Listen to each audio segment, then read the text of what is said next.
느헤미야서 1장 5절에서 11절 말씀입니다. 느헤미야서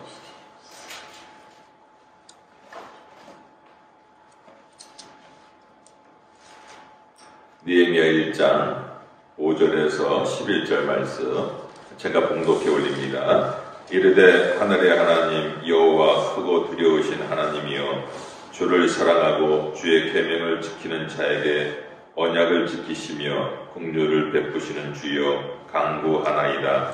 이제 종이 주의 종들인 이스라엘 자손을 위하여 주야로 기도하오며, 우리 이스라엘 자손이 주께 범죄한 자들을 자복하오니 주는 귀를 기울이시며 눈을 여시사 종의 기도를 들으시옵소서. 나와 내 아버지의 집이 범죄하여 주를 향하여 크게 악을 행하여 주께서 주의 종 모세에게 명령하신 계명과 율례와 규례를 지키지 아니하였나이다.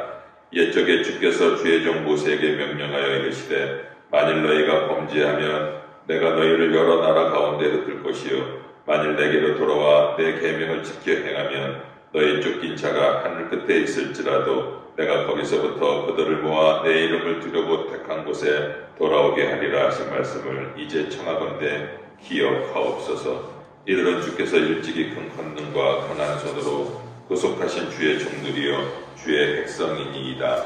주여 보아오니 귀를 기울이사 종의 기도와 주의 이름을 경외하기를 기뻐하는 종들의 기도를 들으시고 오늘 종이 형통하여 이 사람들 앞에서 은혜를 입게 하옵소서 하였나니 그때 내가 왕의 술관원이 되었느니라. 아멘. 오늘 말씀의 제목은 진짜 왕을 상대하라 라는 제목으로 말씀을 전하겠습니다. 우리 마틴 루터 아시죠? 존 칼빈이 있고 종교개혁의 선두주자였습니다. 이들이 종교개혁을 한 것은 그 당시의 교계가 하나님의 말씀으로부터 많이 벗어나 있었고 정말 교회가 교회답지 못하는 모습으로 변질되어 있었기 때문에 존 칼빈, 마틴 루터 이 두 사람 종교개혁을 했고, 종교개혁을 한 이유는 본질로 돌아가야 된다라는 뜻에서 종교개혁을 일으켰습니다. 오늘 말씀은 1월 1일 날 제가 첫 주에 사명을 회복하자라는 제목으로 말씀을 전했는데 이 말씀을 이어서 한번 전하도록 하겠습니다. 그래서 매월 첫 달, 첫 주는 느헤미야를 이어서 강해하려고 합니다. 그래서 느헤미야 강해가 마칠 즈음 우리의 신앙이 어떻게 변화되고 어떻게 성장했는지 돌아보는 시간이 되었으면 좋겠습니다. 1월 첫째 주 설교 시간 제가 뭐라고 말씀드렸죠? 무엇이든지 오래되고 세월이 가면은 좀 색이 변하기도 하고 바랄 수도 있다라고 했죠. 우리의 신앙생활도 그렇습니다. 우리의 신앙생활이 오래되다 보면은 자칫 잘못하면 어떻게 돼요? 하나님이 원하는 신앙생활에서 좀 변질될 수가 있다라고 말씀을 드렸습니다. 그래서 우리는 끊임없이 개혁을 해야 된다. 개혁은 본질로 돌아가는 것이다. 그런데 하나님은 아무하고나 개혁을 하지 않는다라고 말씀드렸습니다. 어떤 사람하고 개혁을 같이 함께 한다고요? 사명을 깨달은 자와 함께 하나님은 개혁의 변화를 일으키시고 일을 하신다고 제가 말씀을 드렸습니다. 그렇다면 이 시간에는 사명을 깨달은 자가 그럼 어떻게 해야 또 하나님과 동행을 하며 이 사역을 감당할 수 있는지에 대해서 알아보고자 하는데 오늘 말씀의 제목이 뭐죠? 진짜 왕을 상대하라. 그렇습니다. 진짜 왕을 상대해야지 우리가 이 사명을, 이 개혁의 사명을 감당할 수가 있는 것입니다. 오늘 그 말씀을 보면 느헤미야의 이스라엘 백성들이 처해 있는 상황이 나옵니다. 3절 말씀에 큰 환난을 만나고 능력을 받고 예루살렘 성은 흑화되고 성문들은 불타 없어졌다. 그러니까는 그 울타리가 없는 거예요. 예루살렘 성전을 중심으로 살아가는 이스라엘 백성들인데 여러분 울타리가 없고 그리고 문이 다 불타서 없어졌다면 어떻게 될까요? 외세의 침략이 있어서 그나마 어렵고 힘든 상황에서 울타리가 없고 문이 없으니 뭐 마음대로 쳐들어와서 노략질하고 괴롭히고 힘들게 하겠지요. 그런 모습을 보면서 느헤미야가 너무나 마음을 아파합니다. 이 상황에서 예루살렘 성벽을 재건하기 위해서 성벽에 필요한 성전을 재건하기 위한 성벽을 재건하기 위한 기구 등이 필요하고 또 허가서 비자가 필요하고 또 왕이 아무리 재료를 갖다 주어도 가다가 강도를 만나면 어떻게 된다고요? 다 빼앗기잖아요. 그러니까 그거를 보호해야 될 군인들도 필요한 것입니다. 이와 같이 여러분 많이 여러 가지가 필요한데 그럼 그 필요한 것들을 채워줄 사람이 누구입니까? 오늘 말씀해 보면 눈으로 보면 상식적으로 보면 누구예요? 아다닥스 왕이에요. 그 모든 것들을 채워줄 사람은 아다닥스 왕입니다. 눈으로 볼 때는요. 그 모든 것의 행정의 키를 누가 가지고 있어요? 아다닥스 왕이 가지고 있습니다. 그리고 제가 느헤미야와 아다닥스 왕 사이가 어떻다고 그랬죠? 굉장히 가깝다고 했습니다. 아다닥스 왕이 어떻게 그 왕의 아버지가 어떻게 죽었다고요?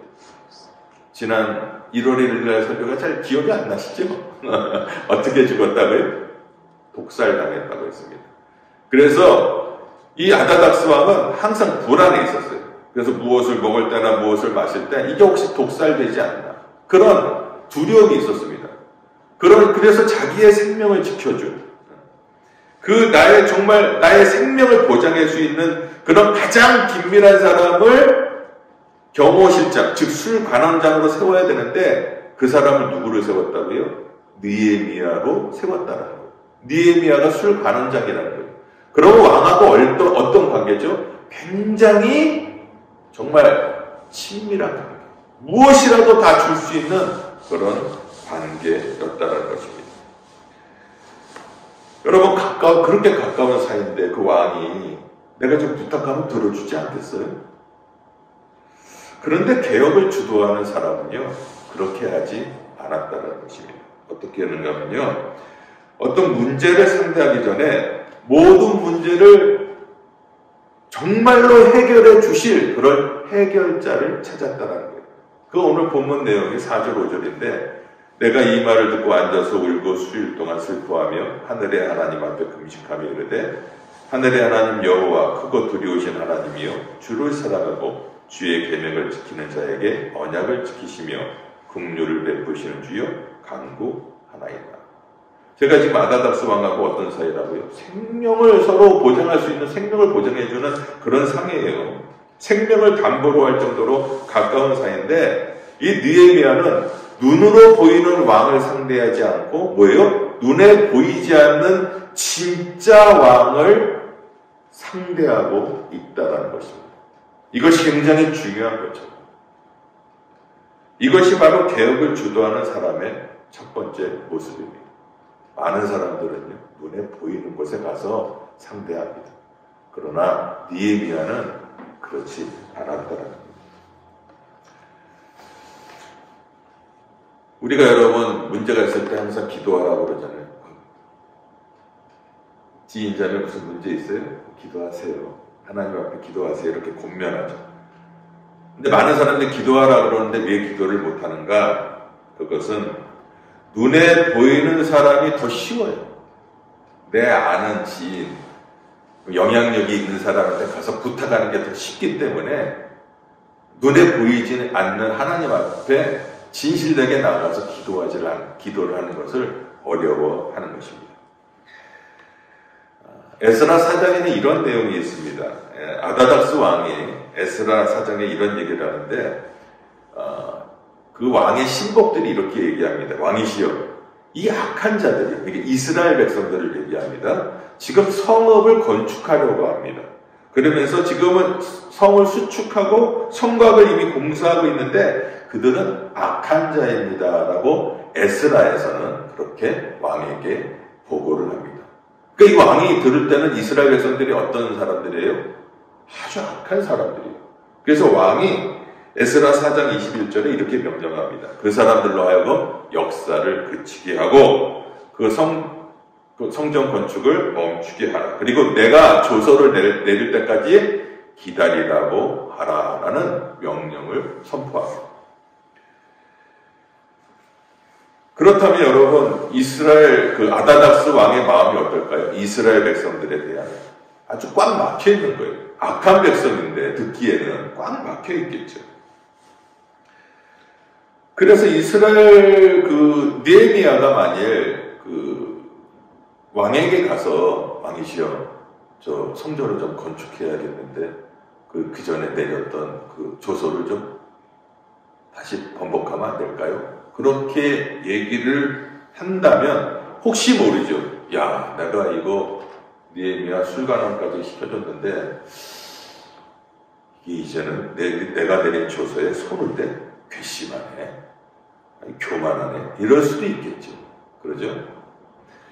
그리고 느헤미야가 이 문제를 가지고 아다닥스 왕에게 가지 않고 하나님께 간 이유가 또 하나 있습니다. 여러 가지 상황 중에서 그렇게 친했지만은 아주 긴밀하게 느헤미야는 생각하기를 잠언 21장 1절에 왕의 마음이 여호와의 손에 있음이 마치 보의 물과 같아서 그가 임의로 인도하시느니라. 여러 가지 지금 상황이 있고 여러 가지 어려운 일이 있고 여러 가지 문제가 있지만 그 왕의 마음을 움직이는 분이 누구요? 하나님께서 왕의 마음을 임의로 움직이신다라는 것을 느헤미야는 알고 있기 때문에 아무리 어렵고 힘든 상황이 있을지라도, 그리고 나하고 아무리 가까운 사이라 할지라도 혹시 모르는 사람의 마음은 어떻게 될지 모르잖아요. 그 모든 것들을 주장하시는 분은 누구예요? 하나님이시기 때문에 느헤미야는 하나님 앞에 기도하며 나아갔던 것입니다. 하나님은 이렇게 말씀하시는 거예요. 네가 보고 있는 사람이 너를 도와줄 것 같고 너가 의지했던 사람이 너를 안 도와주면 망할 것 같지만, 너의 인생이 힘들어질 것 같지만 아니야. 그 모든 것을 주장하는 사람은 누구예요? 나야. 진짜 왕 하나님. 모든 문제의 해결자는 나 여호와 하나님이라는 것을 느헤미야는 알고 있었어요. 많은 사람들이 아무리 이렇게 얘기를 해도요, 하나님 앞에 가지 않고 지인들한테 달려갑니다.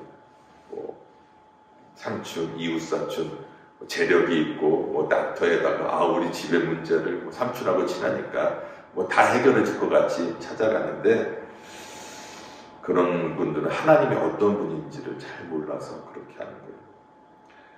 여러분, 느헤미야 2장 8절에 보면 느헤미야가 기도를 했을 때 다 응답받는 내용이 나옵니다. 이제 아다닥스 왕이 다 줘요. 재료도 주고 건축자재도 내주고 빚자도 내주고 호위의 군인도 다 내어줍니다. 자, 이런 일이 다 끝났을 때 느헤미야가 어떻게 고백하는지 아세요? 여러분, 준 게 누구예요? 지금 이것을 다 준 게 누구냐고요? 성경에 보면 아다닥스 왕이에요. 근데 느헤미야는 이렇게 기도합니다. 여호와 선한 손이 나를 도우셨다. 아다닥스 왕이 도운 것이 아니라 여호와 하나님께서 아다닥스 왕의 마음을 움직여서 나를 도우셨다라고 고백하고 있는 것입니다. 느헤미야는 진짜 문제의 해결자이신 진짜 왕 여호와 하나님을 상대함으로 그 기도 응답을 받게 되었습니다. 느헤미야처럼 모든 문제의 해결자가 여호와 하나님이라는 것을 아는 사람들은요, 이제 사람 상대하지 않습니다. 문제 상대하지 않고 그 문제의 해결자이신 하나님을 상대하며 기도하며 간구한다라는 것. 여러분, 이 사실을 꼭 기억하시기 바랍니다. 누가복음 2장에 보면 아우구스투스 왕자가 갑자기 인구조사를 합니다. 그냥 인구조사가 아니라 왕의 마음에 욕심이 생겼어요. 역사적으로 보면 이 왕이 욕심이 생겨서 어떻게 하면 더 세금을 더 많이 받아낼 수 있을까 위해서 인구조사를 하게 됩니다. 그래서 다 고향으로 돌아가라고 하죠. 거기서 가서 다 호족을 다시 올리라. 그때 어떤 일이 일어나면요, 요셉과 마리아가 갈릴리 나사렛에 있었습니다. 근데 성경에 보면은 예수님은 어디서 태어나야 돼요? 너무 쉬운 것을 질문을 했죠. 어디서 태어나야 돼요? 베들레헴에서 태어나야 됩니다. 나사렛으로부터 베들레헴까지 몇 킬로가 될까요? 170km. 배가 부른 만삭의 여인 몸으로 걸어가기가 쉽지가 않습니다. 그런데 이 상황을 통해서 하나님께서 우리에게 보여주고 싶은 것이 무엇일까? 우리 하나님께서 예수님은 베들레헴에서 태어나야 된다라는 그 언약의 말씀을 이루기 위해서 왕의 마음을 일으켜서 다 고향으로 돌아가 호족을 등록하라, 이렇게 인구조사를 하게 하시는 언약을 성취하기 위해서 왕의 마음을 움직이고 계신다라는 것을 우리가 보게 됩니다. 여러분, 성경은 계속적으로 역사의 주관자이시고 역사의 모든 것을 주장하시는 분은 하나님이라는 것을 우리에게 알려주고 계십니다. 여러분, 이 사실 믿으세요? 아멘. 여러분, 페르시아가 바벨론을 멸망시키고 고레스가 왕이 됩니다. 그때 고레스 왕이 한 일이요, 황제가 되고 나서 자기 노예들을요 돌려보내요. 자기 나라로. 여러분, 노예는 그 당시에 국부예요. 나라의 재산입니다. 근데 왕이 돼갖고 돌려보내요. 이게 제정신입니까? 정신이 나간 거죠. 성경에 보니까 하나님께서 고레스를 나의 종 이렇게 얘기합니다. 아니, 고레스는 지금 여러 나라를 다스리는 황제예요. 왕이에요. 그런데 종이래요. 그런데 이 황제가 갑자기 자기의 나라의 재산인 노예를 다 돌려버렸다. 역사가들은 이렇게 얘기합니다. 이 고레스 왕만큼은 이해할 수 없는 왕이다. 아무리 역사를 공부를 해도 이해가 안 돼요.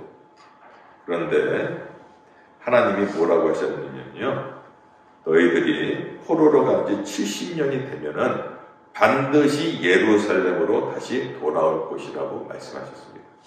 그때가 고레스 왕이 지위를 한 지가 70년이, 이스라엘 백성들이 포로 생활한 지 70년이 되는 해였습니다. 하나님의 말씀을 이루기 위해서, 언약의 말씀을 이루기 위해서 고레스 왕의 마음을 흔드셔서 이스라엘 백성들을 다시 돌려보내는 것입니다.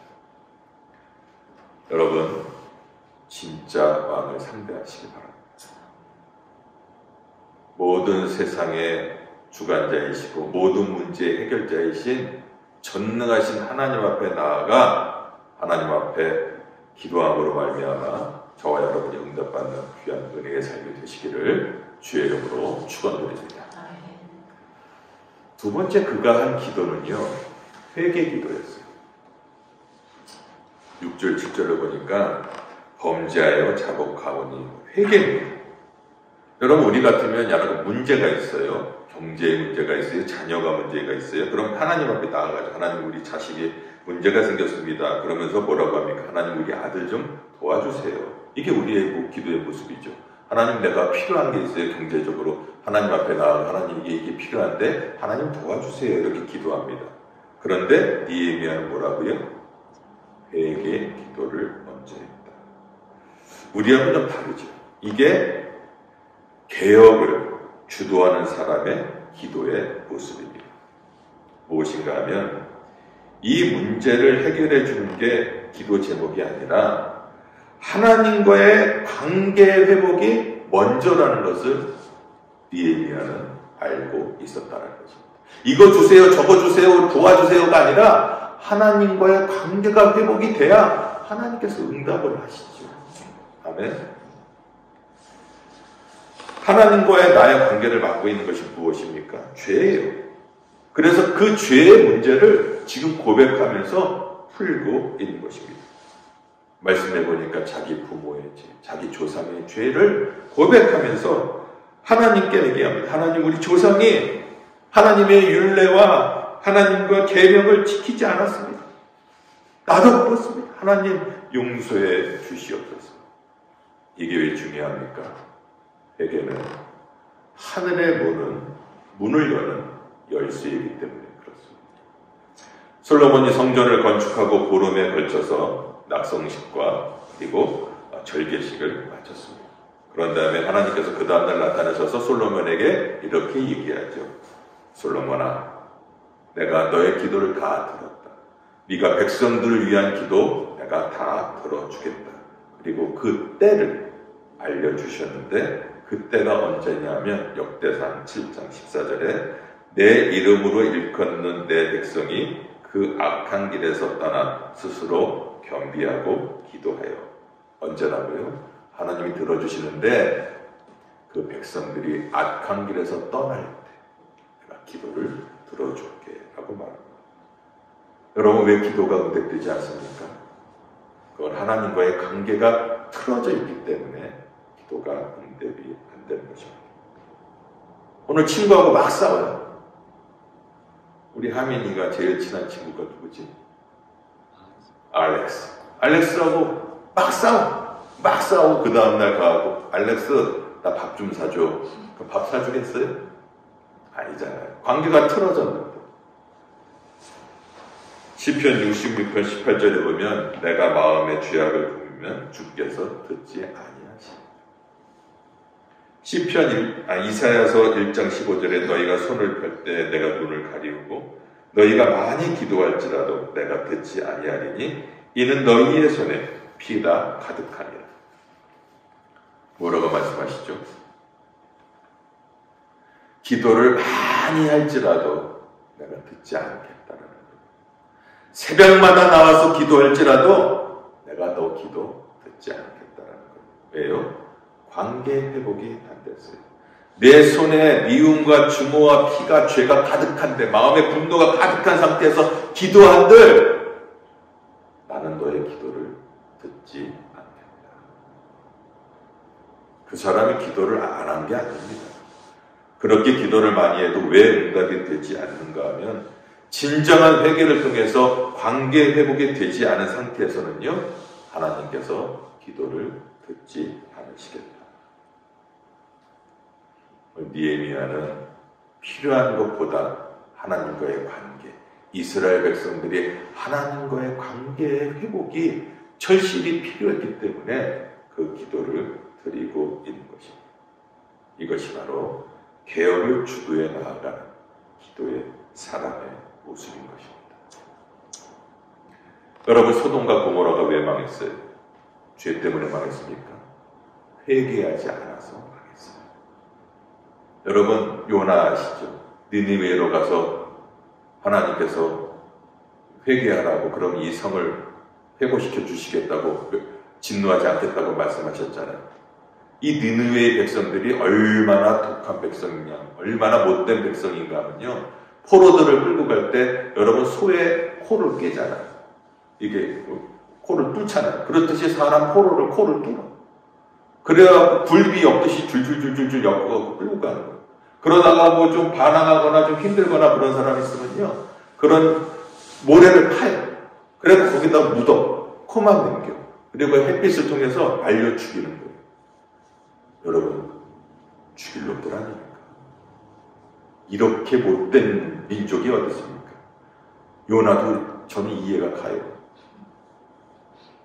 자기 백성들을 그렇게 죽인 그 니느웨의 백성들에게 가서 회개하라고, 그래서 마음 돌이키면은 그 백성들이 다시 하나님이 진노 안 할까봐 나도 이해는 가요. 그런데 그렇게 못된 백성들에게 요나가 할 수 없이 갔어요. 그리고서 회개하라! 진정으로 했겠어요. 회개하라 했겠죠. 그런데 깜짝 놀랄 일이 생깁니다.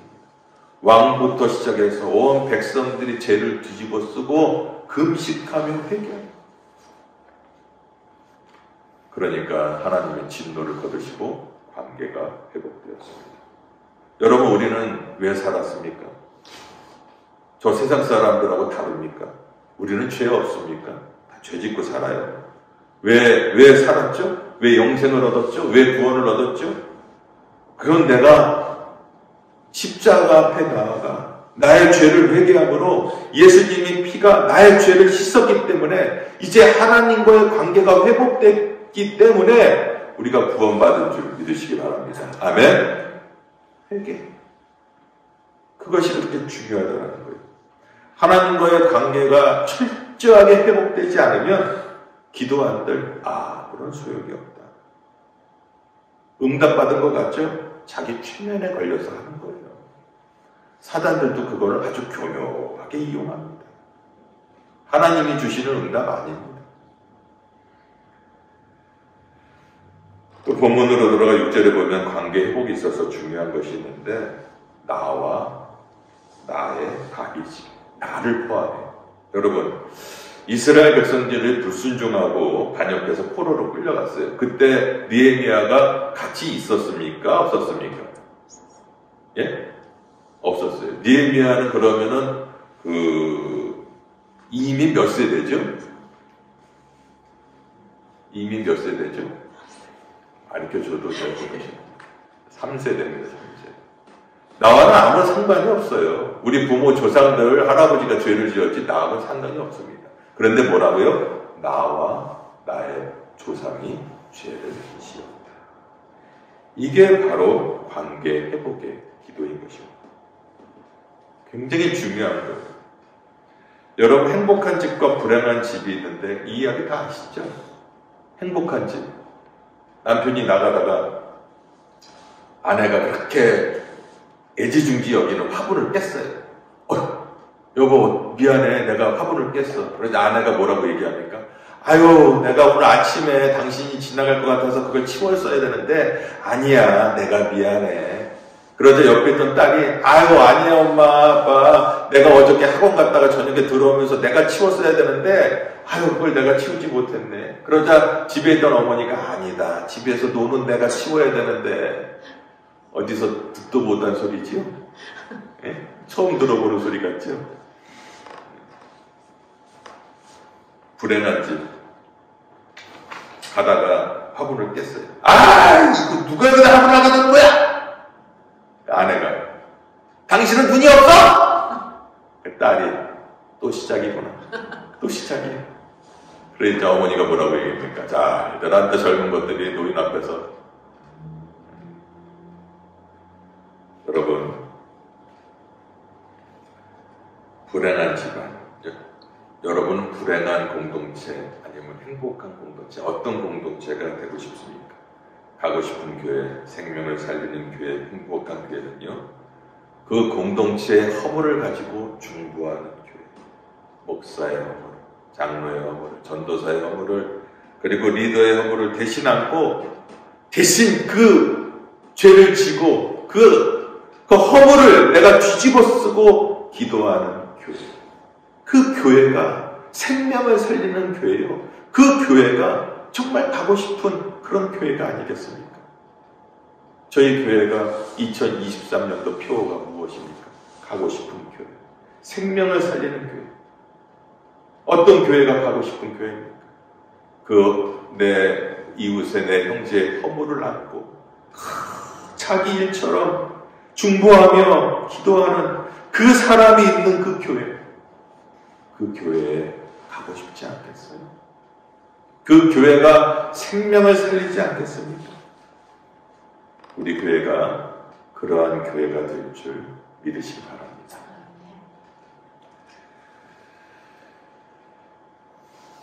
마지막으로 기도가 이렇게 이제 끝났어요. 그런데 이제 얘기해야 되잖아요. 다 이제 회개도 하고 다 했으니까, 그죠?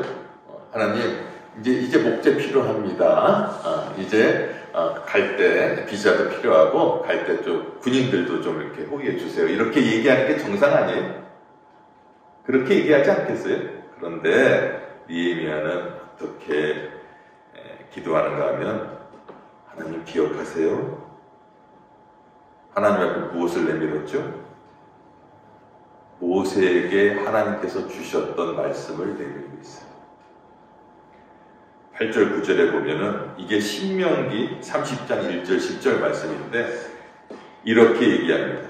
옛적에 주께서 주의 종 모세에게 명령하여 이르시되 만일 너희가 범죄하면 내가 너희를 여러 나라 가운데서 흩을 것이요 만일 내게로 돌아와 내 계명을 지켜 행하면 너희 주 인자가 하늘 끝에 있을지라도 내가 거기서부터 그들을 모아 내 이름을 두려고 택한 곳에 돌아오게 하리라.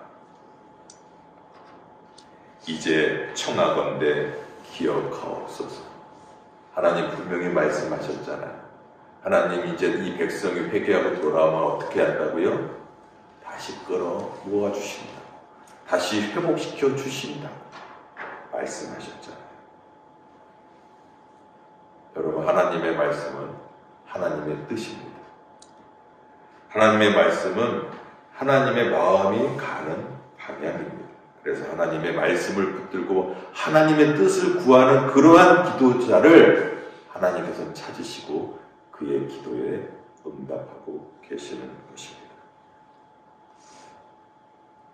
기도, 그냥 하나님의 뜻에는 아무런 생각 안중에도 없고 그저 내 소원을 이루는데 절대적인 힘을 가진 하나님의 힘을 빌려서 내 소원을 이뤄보려고 하는 기도, 그거는 기도가 아닙니다. 그래서 예수님도 무엇이든지 원하는 대로 구하라, 그리하면 이루리라. 이 말씀을 강대상에서 많은 목사님들도 선포하고 성도님들이 얼마나 좋아하는 말씀인지 모릅니다. 무엇이든지 구하라고 하지 않았습니까? 그러면 하나님께서 이룬다고 하지 않았습니까? 근데 요한복음 15장 7절에 이렇게 얘기합니다. 너희가 내 안에 거하고 내 말이 너희 안에 거하면 원하는 대로 구하라.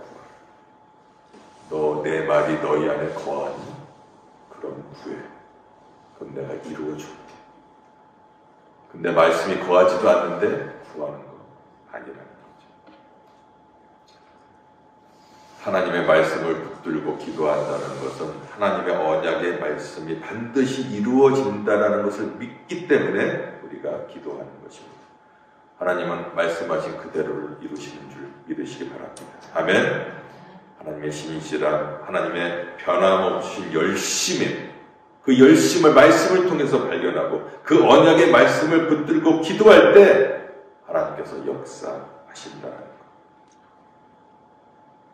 말씀을 맺겠습니다. 진정한 개혁자, 사명자가 되기 위해서는 전능하신 하나님을 인정하고 진짜 왕이신 모든 문제의 해결자이신 그 왕을 우리가 신뢰하고 만나야 한다는 것입니다. 그리고 사명자는 공동체의 죄를 자기 죄처럼 생각하고 그 허물을 뒤집어 쓰고 하나님 앞에 나아가 기도하는 자이다. 이런 아름다운 개혁자, 아름다운 사명자가 다 되시기를 주의 이름으로 축원드립니다. 기도하겠습니다.